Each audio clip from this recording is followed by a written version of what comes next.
I'm Steph Morris and welcome to my YouTube channel. As you can tell, I'm very excited because me and Nath just started an exciting trip to Everest Base Camp. Welcome to Nepal. This is the craziest city I've ever been to. Mayhem. It's pretty sketchy if I'm being honest.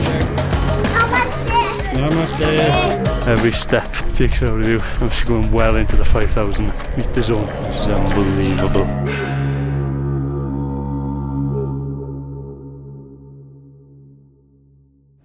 So it's 5 AM, we just packed up everything as well, put it into our new bags. It's about a 50-50 chance if we're going to be flying or not. So hopefully we're on that plane to Lukla in the next couple of hours. The weather at Lukla Airport literally changes every hour. As well as this, the landing strip is on the edge of a cliff. So unless the visibility is good, aircraft doesn't risk flying. But we were very optimistic as we turned up to Kathmandu airport because the first flight of the day had already flown and landed in Lukla, and we were on the second flight. Proceed toward gate number 2. It was the first flight of the day from Kathmandu, got to Lukla, but the weather changed as it was there and then that flight couldn't come back and pick us up. So now we're just waiting for updates. We're just hoping that the plane can come back and take us there. And since the domestic part of KTM airport is this small, all we could do was wait.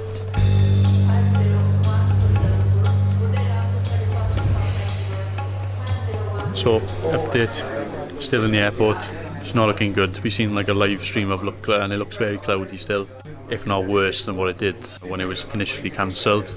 So hopefully we can wait out now, maybe till about 2 o'clock I think, in the afternoon. And then probably call it a day and try again tomorrow. As we carried on waiting, we met famous Indian singer Lucky Ali until we finally got the update we'd been hoping for. From here, announces the departure of flight number 303 to Lukla. Proceed toward gate number 1. Right, so basically we've got a spot on one of the other planes that's going to Lukla. Thank you. Can't get excited then until I'm in Lukla. So we made it onto the plane, one leg to go now, so we land at Lukla. Hopefully we don't have to turn around or anything else. A little bit nervous. One of the most dangerous flights you could take on the planet. In a cloudy day, go through the Himalayas. Information regarding safety, please go to the safety instruction card. Right in front of your seat buckets, mobile and any other electronic devices are required.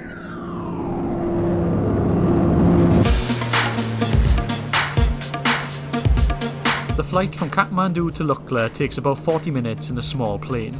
The location, runway and altitude give it a reputation of being one of the world's most dangerous flights. And as I was on that flight, I started to realise why.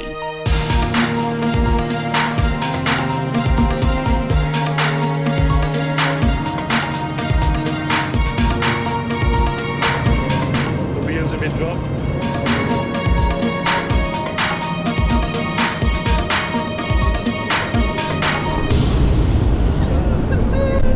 We made it! Come on! Feel okay now? I feel good. So after waiting around a lot of angst to whether we were going to arrive here today or not, we have actually made it. The flight through the mountains was absolutely spectacular. It was the best flight I've ever been on. God, right, I think I feel the altitude already. Even in the bits where we were literally surrounded by the clouds, I think everyone was thinking the same thing. Whether we'd have to turn away was a bit of a worry, but we made it, and it's probably the best airport I've ever been to as well. Have a look at this. Namaste. Arriving in the mountains meant our trek could finally begin, and as we made our way through the town of Lukla, the gate of Pasang Lamu Sherpa symbolised the start of the trail.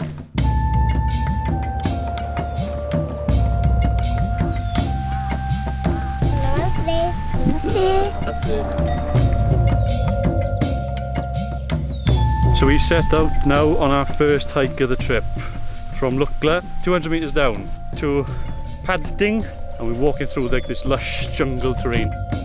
I can't believe we're here, to be honest. It's a bit surreal trekking through the Himalayas. That's what dreams are made of.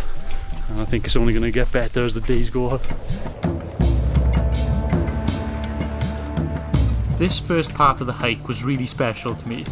Not only was the scenery spectacular with the mist and the greens, but mixed with the richness of the mountain culture, really gave me some kind of feeling.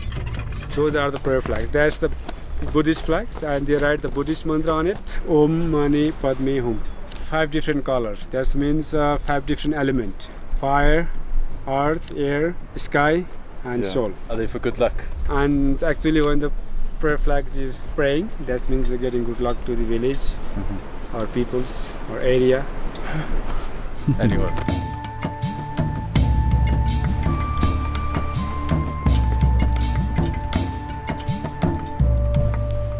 Cheers. Hey, cheers, bud.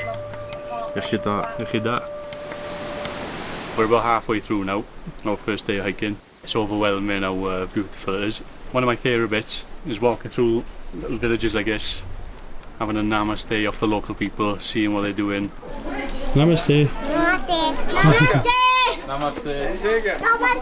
Namaste. Namaste. Sue. It's like a really cool experience. An experience I've never had whilst hiking as well. Good. Good. We carried on hiking through the mountain villages, all the way to Phakding, where we would be staying. And at 2,600 metres, it meant we would have a big ascent the next day. And after all the excitement of reaching the mountains, we bonded as a group over a well-deserved evening meal.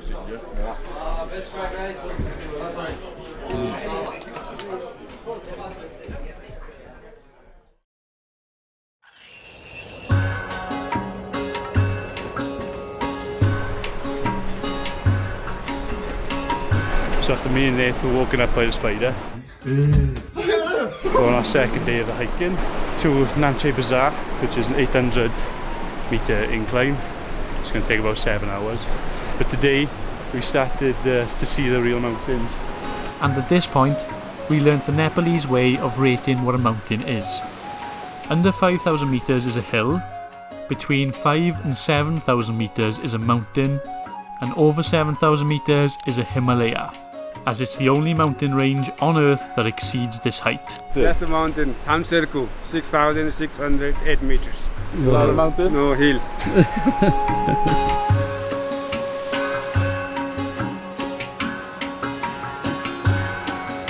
I found it really interesting to know how people survive in the mountains like this, especially in the higher up villages. And since air imports of food is rare in the Nepalese Himalayas, farming is the answer. And there were lots of crops in this part of the trail, so I found out why. So these lower down settlements provide the resources via porter or yak, which get transported up the valley, because the further up you go, the less vegetation grows and therefore food. That one is called Sampa porridge. Very good, yeah. And after passing the local primary school,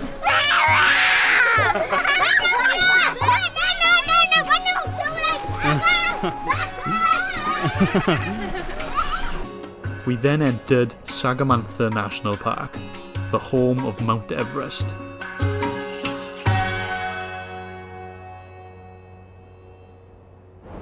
We stopped in a village called Mondro now to have food. Oh, bloody hell. Another 3 hours from here now to Namche Bazaar. I think this is maybe the first leg we'll feel a little bit of altitude. So yeah, it's just getting better and better.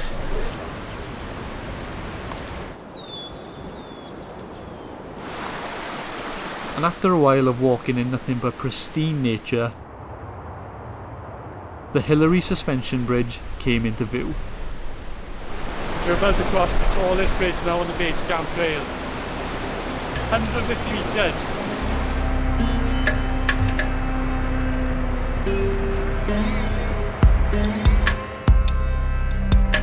The other bridges are alright, but I'm not gonna lie, this was actually pretty scary. Beneath us is just torrents of glacial river and rocks. Today's hike's been a lot more challenging than yesterday's. Granted, obviously, because we've gone up the higher elevation, a lot of the path's been steep. And the terrain is a bit of a mixture so far. Big rocky paths like this, gravel roads and steps as well.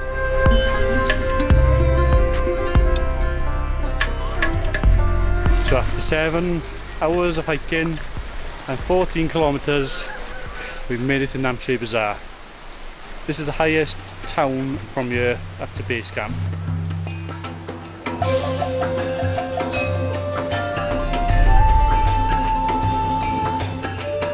Namche Bazaar is at an altitude of 3,400 meters. It has a population of 1,600 people, and like the majority of Nepal, the #1 sport is volleyball.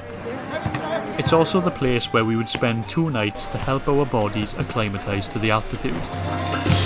And the next morning we did a short hike to also help acclimatise. Right then, it was a lovely clear day today in Namche Bazaar. Climb 600 metres up and then come back down and sleep in the same place to acclimatise. And we're just going to go up to a viewpoint that looks over the valley now. And apparently, not that I want to jinx it, but could see Mount Everest today. If I get to the top of it, so I'm f***ed already. I did actually make it to the viewpoint, but little did I realise that it would be one of the best moments of my life. So what a morning. Super lucky to get views of Mount Everest. That peak there on the left is the tallest mountain in the world. And then next to it then is the 5th highest mountain in the world, Lukla. The highest mountain in the world, 8,800 metres. He's a pitch me moment. Literally when he came up here, it was like he had goosebumps. And we were following the path that even like Hillary and Tenzing, the first people to summit it, literally following the same path all the way up here. And then that's what they've done, to climb up that mountain. So we're literally walking in the footsteps of adventure and mountaineering royalty, basically. To be able to look at the tallest mountain in the world is a very surreal feeling. And as the clouds rolled in, we carried on with our acclimatization hike.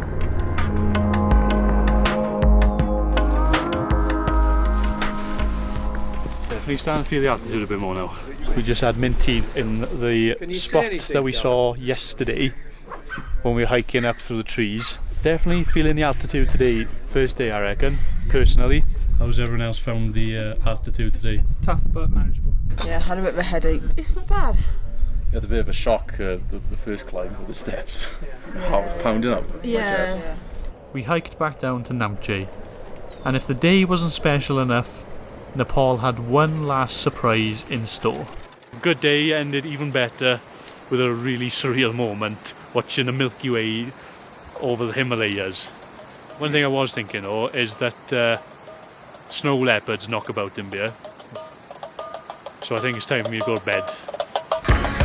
Every step so tough. Lots of Sherpas people living here. Hiking 14 times summit Everest. 5,030 metres. We've got a long way to go again. It's all how unforgiving and dangerous this landscape really is. Never thought I'd get here, to be fair.